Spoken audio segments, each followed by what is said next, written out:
ഹിമാലയാസും western ഗാട്ട്സും ഒക്കെ സംസാരിക്കുന്ന പോലെ നമ്മൾ പലപ്പോഴും സംസാരിക്കാത്ത ഒരു മലനിരയാണ് ഈസ്റ്റേൺ ഗാട്ട്സ്. പക്ഷേ UPSCയെ സംബന്ധിച്ച് വളരെയധികം ചോദ്യങ്ങൾ വരുന്ന ഒരു മൗണ്ടൻ റേഞ്ചാണിത്.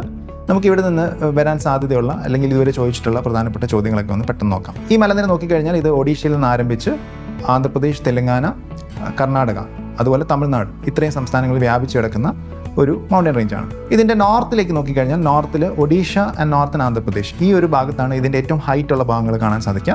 ഇവിടെ നമുക്ക് പ്രധാനപ്പെട്ട 2-3 പീക്കുകളുണ്ട്. ഇത് UPSC ചോദിച്ചിട്ടില്ല, പക്ഷേ ചോദിക്കാൻ സാധ്യതയുള്ളതാണ്.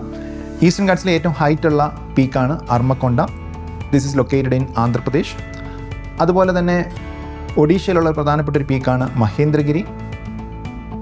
ഈ ഒരു റീജിയനിലാണ് ആന്ധ്രാപ്രദേശിലെ ഏറ്റവും പ്രസിദ്ധമായ അരക്കു വാലി എന്ന് പറയുന്ന ഹിൽ സ്റ്റേഷൻ കാണുന്നത്.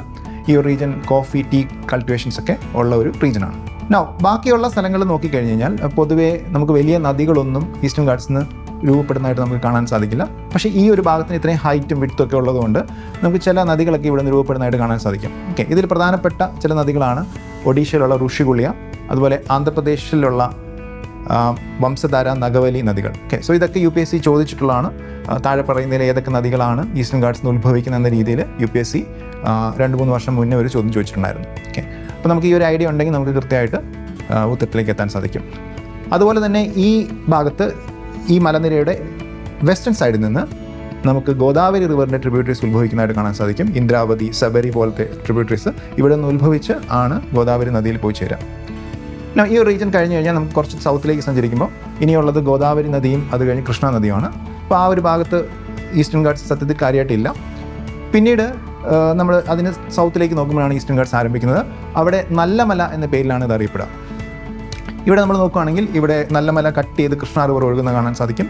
ഈ ഒരു പ്രദേശത്താണ് നമ്മൾ ഇന്ത്യയിലെ ഒരു വലിയ ഡാം ആയിട്ടുള്ള നാഗാർജുന സാഗർ ഡാം കൺസ്ട്രക്ട് ചെയ്തിരിക്കുന്നത്. ഈ ഒരു റീജിയൻ വളരെയധികം ഫോറസ്റ്റ് ആയിട്ടുള്ള റീജിയനാണ്. ഇവിടെ തന്നെയാണ് ഇന്ത്യയിലെ ഏറ്റവും വലിയ ടൈഗർ റിസർവ് നമുക്ക് കാണാൻ സാധിക്കുക. ഇതിൻ്റെ പേരാണ് നാഗാർജുന സാഗർ ശ്രീശൈലം ടൈഗർ റിസർവ്.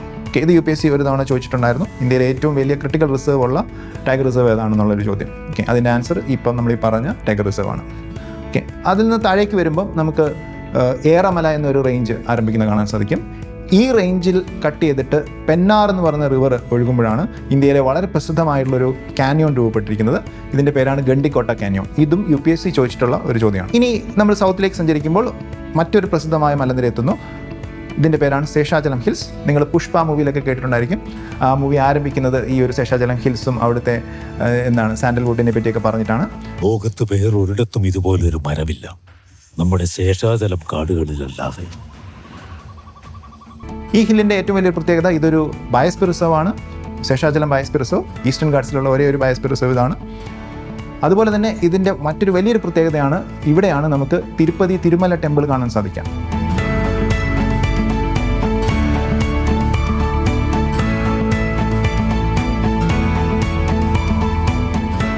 ഇത് UPSC 2024 ഒരു സ്റ്റേറ്റ്മെൻറ്റിൽ ഉപയോഗിച്ച ഒരു കാര്യമാണ്. ഇത് ഏത് റേഞ്ചിൻ്റെ പാട്ടാണെന്നുള്ള രീതിയിലൊരു ചോദ്യം ഉണ്ടായിരുന്നു. അതിനകത്ത് വെസ്റ്റേൺ ഗാട്ട്സിൻ്റെ പാട്ടാണ് ശേഷാചലം എന്ന് പറഞ്ഞു. അത് തെറ്റാണ്. പിന്നീട് നമ്മൾ സൗത്തിലേക്ക് സഞ്ചരിക്കുമ്പോൾ നമുക്ക് കാണാൻ സാധിക്കും ഇത് തമിഴ്നാട്, കർണാടക ആ ഒരു റീജിയൻ എത്തുമ്പോഴത്തേനും ഇത് രണ്ടായിട്ട് സ്പ്ലിറ്റ് ചെയ്യുന്നുണ്ട്. ഒരു ഭാഗം വെസ്റ്റേൺ സൈഡിലേക്ക് പോകുന്നു. തമിഴ്നാടിനെയും കർണാടകയുടെയും ബോർഡറായിട്ട് വെസ്റ്റിലേക്ക് സഞ്ചരിക്കുകയാണ്.